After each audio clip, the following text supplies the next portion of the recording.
কোনো অন্যায় ছাড়া, অপরাধ ছাড়া তাদের জীবন থেকে, তাদের তারুণ্যের, তাদের যৌবনের 15 বছর, 16 বছর, 17 বছর নাই। 6 মাস বয়সের ছোট বাচ্চাকে রেখে জেলে গেছে। 6 মাসের মেয়ে বেরোয় দেখে মেয়ের বয়স 17 বছর। মেয়ে বাবারে চিনে না, বাবা মেয়েরে চিনে না।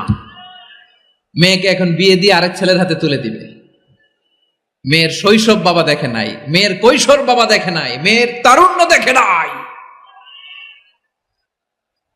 আরেক যুবককে দেখলাম 14 বছরের 14 দিনের সংসার, 2 সপ্তাহের সংসার শেষে জেলে গেছে। কত যুবকের যে স্ত্রী চলে গিয়েছে ফ্যামিলি ছেড়ে, কারণ জানে না তো কবে আসবে, কি হবে, কেউ জানতো না। দাম্পত্য জীবনের মাত্র 14 দিনের স্মৃতি, এই স্মৃতিকে আঁকড়ে ধরে এক বোন 16টা বছর, 17টা বছর কাটিয়ে দিয়েছে। আমি নিউজটা দেখে ভাবলাম, আমার এই বোনের প্রতিটি দিন কিভাবে কেটেছে, প্রতিটি রাত কিভাবে কেটেছে, প্রতিটি ক্ষণ কিভাবে কেটেছে।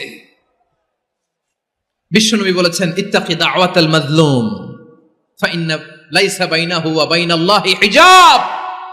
মাজলুমের কান্নাকে ভয় করো, কারণ মাজলুমের কান্না আর আল্লাহর মাঝে কোনো পর্দা থাকে না। আমরা আর এরকম কোন জুলুম বাংলাদেশে দেখতে চাই না। জোরে বলেন ঠিক কিনা?